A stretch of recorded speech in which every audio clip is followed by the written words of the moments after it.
Hey guys, this is Hector from the Insert Name FC podcast, here to tell you guys about Canada Dips. It is a great tasting, superior alternative to traditional dip using CBD in a way that is radical, enjoyable, and effective. It comes in 5 core flavors: wintergreen, mint, citrus, mango, and American spice. Canada Dip CBD is the new evolution in dip, allowing guys to enjoy great, long-lasting taste without the downsides. If you guys want to go ahead and try them out, use the code BellyUp20 at CanadaDipCBD.com. Once again, BellyUp20 at CanadaDipCBD.com, and you'll get yourself 20% off your purchase. Thank you again for Canada Dips for being a great partner of BellyUpSports. But the Europa League final, man, Atalanta beating Bayer Leverkusen 3-0. Bayer Leverkusen had 67% of the possession. Both teams had 10 shots, and Atalanta had more shots on target, 7-3. And the man that came from this was a guy that I highlighted during the African Cup of Nations, Ademola Lookman, who scores a hat trick in the 12th minute, the 26th minute, and the 75th minute to secure Atalanta winning the Europa League. And I believe this is their first European title in the team's history. And to do it against an undefeated Bayer Leverkusen and give them their one and only loss in the calendar year of 2023-24 has to be the most satisfying victory for this club. And also the iconic moment of their coach shushing Xabi Alonso on the benches. If you guys saw Insert Name FC's Twitter at Insert Name FC, you would have seen the tweet of the post, because it's X. The post of the picture that we posted, it was like, this is the moment where Atalanta secured the loss to Bayer Leverkusen, was him shushing Xabi Alonso. So I think very satisfying victory for a team like Atalanta, a team that I used to praise a lot because Serie A kind of was, both Milans were down bad. Nobody was really competing with Juventus, but Atalanta became that team that was rising, getting Champions League opportunities. Obviously, I guess kind of couldn't get their build up to the point to where they could be contending for the title, because then obviously both Milans came back into prime. AS Roma seems like they're coming back up into the mix as well. Napoli winning it the year before.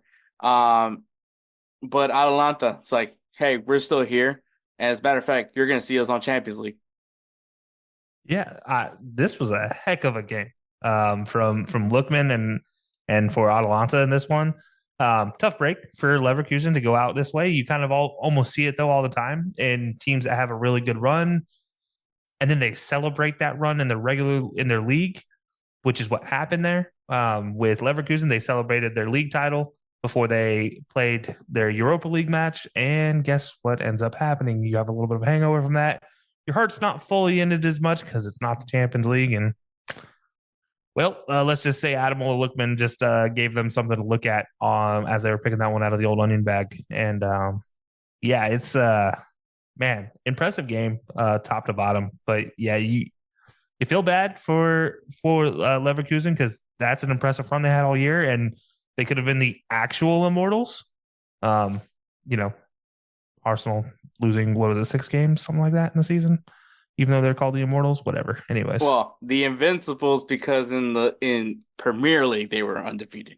Yeah, sure, whatever. You lose games, you're no longer invincible. But no, this is one I honestly, it sucks for Xabi Alonso, it sucks for Leverkusen, but it shows that now you have something to build on. So as a coach, I don't think he could have been happier. I think he comes out of that yes, slightly disappointed they didn't win. But man, he's excited for next year, which I think is a big part of why he's sticking around next year, is because he thinks there's things to build on. And this just really proved it for him that yep, there's a lot for us to improve on. And here we go. And now competition's only going to get harder. Yeah. And you're going to see Atalanta at some point, I'm guessing. Or at least, yeah. At least Atalanta will be hoping to see you again. But here's my question about Atalanta, though. We mentioned Ademola Lookman a couple times, and you mentioned him in the African Cup of Nations. Is this the resurgence finally of Lookman, who's previous England striker that was a lot of people were touting and then just could never get it figured out? Like, is this finally at the year 26, 27 now? Is he finally starting to figure it out? Is in big games this year for Atalanta, he's shown up, and I don't think there's a bigger stage for him this year now.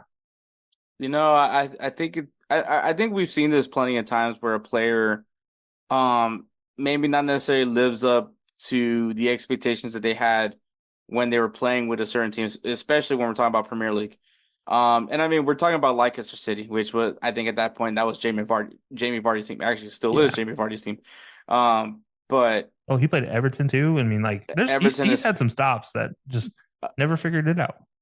yeah, but I mean, beside Leicester, I don't think that there was any Everton's not. I mean, I'm surprised that team didn't get relegated. But I mean, it's certain things like that where I think Adamola just needed a different place because I mean Premier League is just a different beast, man. Like the Yeah. pace of the game is just obviously a whole different level. I'm not saying defensively it's top tier, but obviously for entertainment value, Premier League is definitely it is where it's at. But I mean sometimes there's just guys that can't handle that kind of level of speed and pace, and I think Italy was a good fit for him. A lot of guys that do end up maybe not panning out in the Premier League and they go to Serie A. And I'm not saying that Serie A is a slower league, it's a more physical league. I think anybody can tell you that. And I mean, I will tell you, man, if you can get some elbows on you and you still be able to put one in the back of the net, you're gonna definitely be able to pay off in these international tournaments, which I mean, maybe that's another confidence boost that he got from was performing well with Nigeria. I mean, Mm-hmm. I believe he was the leading goal scorer for Nigeria, a team that had Victor Osimhen on their lineup. And he goes in there and he became kind of the man for Nigeria and took that confidence with him and back to Atalanta and it has really paid off for him. Yeah, it is interesting because you do mention the difference between the Italian league and Premier League, and the one thing I will say about the Italian league as well is speed killed in the Italian league. So while it is physical, speed is a lot more evident in the Italian league than it is in the Premier League because the Premier League, a lot of guys are fast. The Italian league, you have a good handful that are fast, but then also to beat the more powerful players, you have to be skillful with the ball, and those simple technical abilities are showcased a lot more in the Italian game. And then when you add speed to it, like you stand out well. And to your point, I think maybe it did give him some confidence to play like he did, coming up with the England national setup and that entire international team before switching over to Nigeria. That then adding in what his success was at Nigeria, making him that, give him that like boost of motivation. And then, maybe picking the brain of somebody like Victor Osimhen and who had a great year in Italy himself. And then now he goes back into the Italian setup and helps them win a Europa League. Maybe that's the case. And also, German teams really never fare well against Italian teams. I never understood that. Like when it comes to Mm-hmm. these European Championship games, they always seem to struggle. Very few exceptions in that. But I think back to Inter playing Bayern. If it wasn't for Arjen Robben, I don't think that Bayern would pull that Champions League victory off. And that was like 2010, 2011, maybe. Yeah. But yeah, I mean, very few opportunities do the German teams ever get a chance to beat Italian teams successfully. And you see it again here. Italian teams just somehow dominate German teams and when it comes to the European finals. Yeah, I have noticed that trend as well. So, but Atalanta had their moment. Obviously, it was last week, but obviously we were going to do all the European competitions today, so that's why. But hey, just so you guys remember, Atalanta did their thing against Bayer Leverkusen.